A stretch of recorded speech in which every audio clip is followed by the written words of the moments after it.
ఈనాడు తెలంగాణ రాష్ట్రం హైదరాబాద్ నగరము అంటే ఒక 4 వండర్స్ గురించి మనం మాట్లాడుకుంటే మొదటి వరుసలో చార్మినార్, రెండవ వరుసలో గోల్కొండ, మూడవ వరుసలో హైటెక్ సిటీ, 4th వండర్ కింద రామోజీ ఫిలిం సిటీ ఈరోజు తెలంగాణ రాష్ట్రానికి హైదరాబాద్ నగరానికి ఒక గుర్తింపును తీసుకొచ్చింది.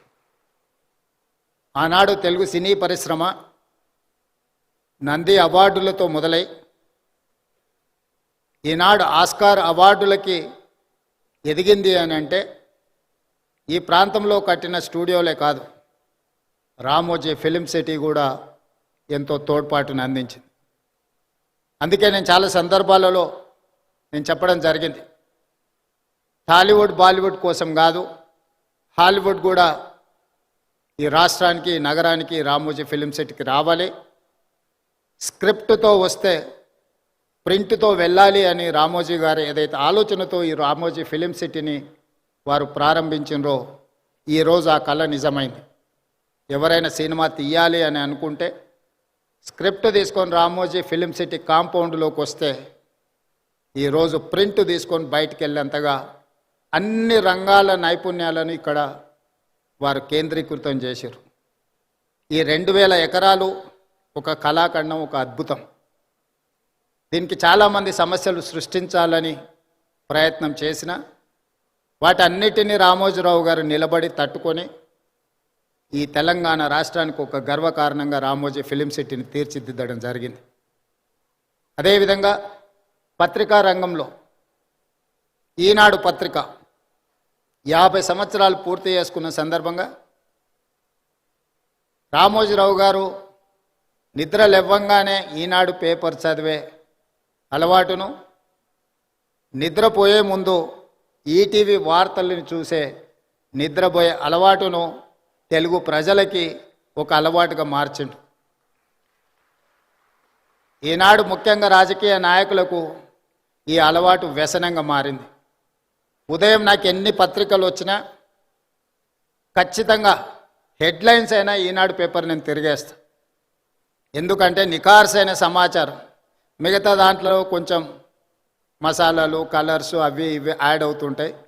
ఇది యాక్చువల్ వార్తని ఈ 2-3 పత్రికలు చదివిన తర్వాత వాస్తవం ఏముందో తెలుసుకుందాము అని ఈనాడు తెలంగాణ రాష్ట్ర ముఖ్యమంత్రిగా 5-10 నిమిషాలైనా ఈనాడు పేపర్ నేను తిరిగేస్తాను. అదేవిధంగా సాయంత్రం ఇంటికి పోతే 9 గంటలకు ఈటీవీ వార్తల్ని తప్పకుండా చూస్తే ఎక్కడున్నాయి, ఈ ఊర్లోనే కాదు, ఈ నగరంలోనే కాదు, ఈ రాష్ట్రం పక్క దేశాలకు వెళ్ళిన సంపూర్ణమైన వార్తల్ని ఈటీవీలో ప్రసారం అవుతాయి. వాళ్ళ ఆలోచనలను కాకుండా జరిగిన వాస్తవాలను ప్రజలకు అందించాలన్న వారి స్ఫూర్తి ఈరోజు ఈనాడులో కానీ ఈటీవీలో కానీ కనిపిస్తుంది. అదేవిధంగా రామోజీరావు గారి గురించి ఆలోచన చేసినప్పుడు ఆశ్చర్యకరమైన అంశాలు కనిపిస్తాయి. పచ్చళ్ళు తినిపించిన రామోజీరావు గారి గొప్పతనం ఉంటుంది, పత్రిక చదివిన రామోజీరావు గారి గొప్పతనం కనిపిస్తుంది. ప్రసార సాధనాలు మార్గదర్శి చిట్ ఫండ్కి, రామోజీ ఫిలిం సిటీకి, ప్రియా పచ్చళ్ళకి, ఈనాడు పేపర్కి దేనికి పొంతన లేదు. ఇలా వివిధ రంగాలలో ఒక వ్యక్తి రాణించడం చాలా కష్టం. ఒక వ్యక్తికి ఒక విషయంలో టాలెంట్ ఉందంటే మనం అర్థం చేసుకోవచ్చు, అతను నిరంతరం అందులో కృషి చేయడం, అందులోనే ప్రయత్నం చేయడం అనేది ఆ వ్యక్తికి అందిన ఒక విద్య అనుకోవచ్చు.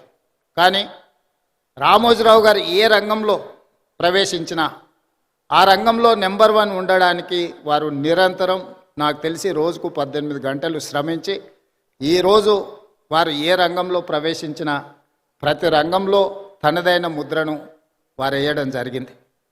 అందుకే ఈనాడు రామోజీ సంస్థ ఈ రామోజీ ఎక్సలెన్స్ అవార్డు కార్యక్రమాన్ని పెట్టడం ద్వారా ఈరోజు అవార్డు గ్రహీతలను గుర్తించడమే కాకుండా భవిష్యత్తులో ఇంతకుముందు చంద్రబాబు నాయుడు గారు ఏదైతే చెప్పినరో ఈ అవార్డు అనేది ఒక గొప్ప గౌరవంగా భవిష్యత్తులో ఇది రాణిస్తుంది అని, నేను కూడా వారితో ఏకీభవిస్తున్నా.